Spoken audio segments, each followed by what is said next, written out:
Facebook করলে তোর চেহারা কেন আমার সামনে আসে, ওইটা একটা বড় সমস্যা। সমস্যা তো আগের থেকেই লেগে আছে। যেই ক্যাম্পাসে ইফতার পার্টি করা যায় না, ওই ক্যাম্পাসে সানি লিওনের মতন ডান্স করা যায়, তাও আবার রমজান মাসে। তোদের এই কার্যকলাপ দেখে মুখ দিয়া শুধু একটা গালি বের হইতাছে। মুশারফ ভাই, আমার পক্ষ থেকে আরেকটা গালি দেন। উৎসব তোদের যাক, রমজান মাস দিকে কিছু বললাম না, নাইলে তোদের রমজান মাসে শয়তান বন্দি থাকে কেন জানেন? কারণ শয়তান প্রমাণ করতে চায় যে তাদের থেকেও বড় শয়তান আছে, যেমন ওইগুলা। মোশারফ ভাই, আবার গালি দেন তো।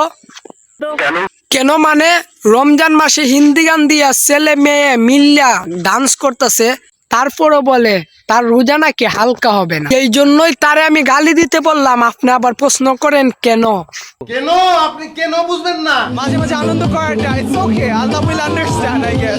না মানে কি বললে ভাই? আবার স্লো মোশনে চালাতো। মাঝে মাঝে আনন্দ করাটা it's okay, Allah will understand I guess. রোজা রেখে মাঝে মাঝে আনন্দ করাটা ঠিক আছে, আমি মনে করি আল্লাহ এটা মেনে নিবে।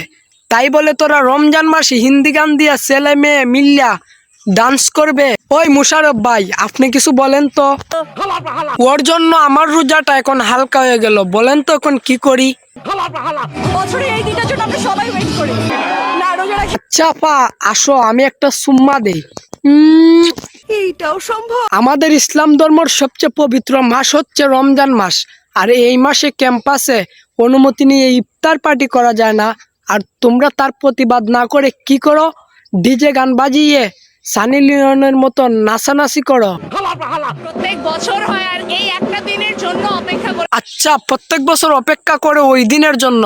ওদেরকে জনি সিং এর দ্বারে পাঠিয়ে দিলে কেমন হয়? খুবই ভালো, কিন্তু সমস্যা হচ্ছে রোজা, এটা একটা সমস্যা। ও, তোর সমস্যা সমাধান করতে পারবো একজনই, আর সে হচ্ছে জনি সিং দাদা।